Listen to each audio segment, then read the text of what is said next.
আল্লাহ, আল্লাহ রসুল আর ফাতেমার হাসান হুসেনেরা কে? একটি হাদিস দিয়ে আমি আপনাদের শুরু করব, আগে ওনাদের পরিচিতিটা জেনে নেন।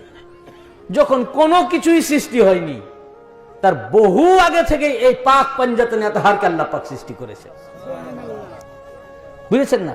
পাক পাঞ্জাতনে আতহার আলাইহিসসালাম তাফসীরে হায়দারিতে ইমাম হাসান আল আসকারি আলাইহিসসালাম তার তাফসীরে হায়দারিতে বর্ণনা করেছেন যে যখন আল্লাহ পাক আদম আলাইহিস সালামকে সৃষ্টি করলেন এবং আদম আলাইহিস সালামের নাফাকতু ফীহি মির রূহি, ওনার রূহ থেকে ফুঁক দিলেন, নূরে মুহাম্মাদি প্রবেশ করালেন, তখন আদম আলাইহিস সালাম চোখ খুললেন। আর চোখ যখন খুললেন তো উনি দেখছেন যে ওনার চতুর্দিকে ফেরেশতা তাওয়াফ করছে। তো উনি বললেন, ইয়া আল্লাহ, ফেরেশতা আমাকে তাওয়াফ করছে কেন? তো বললেন যে ফেরেশতা তাওয়াফ করছে তার কারণ আপনার